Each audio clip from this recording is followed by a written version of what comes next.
তো ফাইনালি সেই দিনটা চলে এসছে, সকালবেলা জোর কদমে রান্নাবান্নার কাজ স্টার্ট হয়ে গেছে। তো কী কী রান্না করেছি বা কী কী রিয়াকে আইবুড়ো ভাত দেওয়া হয়েছে সেটা একে একে তোমাদের সাথে সব করবে। এখানে কিন্তু চিকেনটা কষতে দেওয়া হয়েছে, আর বাদ বাকি কিন্তু প্রায় কিন্তু রান্না করা হয়ে গেছে। তো চলো তোমাদের সাথে শেয়ার করি কী কী রান্না হয়েছে। তো আমাদের সব রান্না হয়ে গেছে, তোমাদেরকে দেখিয়ে দিই আজকে কী কী রান্না হয়েছে। এখানে রয়েছে 5 রকম ভাজা, পটল ভাজা, করলা ভাজা, ভেন্ডি ভাজা, এটা হচ্ছে মিষ্টি আলু ভাজা, আর এদিকে হচ্ছে বেগুন ভাজা। আর ওরগুলো সব বাটিতে বাটিতে করা রয়েছে। এইটাতে আছে আমরা চাটনি, এখানে মা গন্ধরাজ লেবু কেটে রেখে দিয়েছে।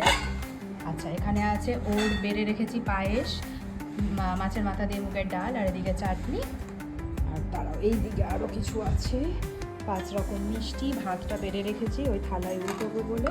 এখানে রয়েছে পাবদা মাছ সর্ষে দিয়ে, এখানে আছে হচ্ছে চাটনি ওর বাবা রয়েছে, আর এই যে ডালটা, আর এই হচ্ছে গিয়ে পাবদা মাছ। চিকেনটা কড়াইতে আছে, আর ওদিকে চলছে কিন্তু ফ্রাইড রাইস। এইগুলো হয়ে গেলে পুরো কমপ্লিট হয়ে যাবে। এই যে মা ফ্রাইড রাইস বানাচ্ছে, আর এখানে হচ্ছে চিকেন ফুটছে। এগুলো হয়ে গেলে তোমাদেরকে দেখাবো, আর পুরো পুরো ভালো করে সাজিয়ে গুছিয়ে তোমাদেরকে আবার দেখাবো কি করছি। চলো ততক্ষণ আমি রেডি হয়ে যাই। আমি পুরো ফুল রেডি হয়ে গেছি। আমি ভেবেছিলাম শাড়ি পরবো, বাট পরিনি। তো এই চুড়িদারটা পরেছি। এটা হলো আমার পুরো ফাইনাল লুক। তো ও ফোন করলো, ও আসছে, তো যখন আসবে অবশ্যই ব্লগ করবো। তো চলো, ফাইনালি ও চলে এসছে। এই যে অত দূরে কেন দাঁড়িয়ে আছিস? চলে এসে স্টার্ট করে দিচ্ছি।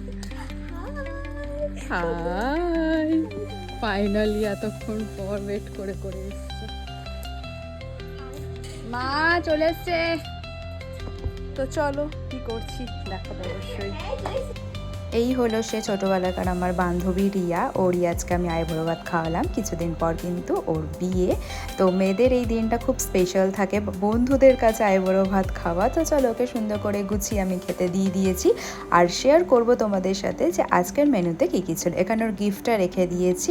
এরপরে চলো দেখাই কী কী আজকের মেনুতে ছিল 5 রকম ভাজা, পটল ভাজা, কাঁকরোল ভাজা, ভেন্ডি ভাজা, এদিকে ছিল মাংস, মাছের মাথা দিয়ে মুগের ডাল, চাটনি, পায়েস, 5 রকম মিষ্টি, আর কিন্তু সর্ষে পাবদা, আর ছিল ফ্রাইড রাইস আর ভাত। এবারে চলো ওকে খেতে দিয়ে দিয়েছি, এবারও আস্তে আস্তে খাক। এইভাবেই কিন্তু আজকের দিনটাকে আমরা খুব মজা করে কাটালাম। কেমন লাগলো অবশ্যই কমেন্ট করবে। টাটা।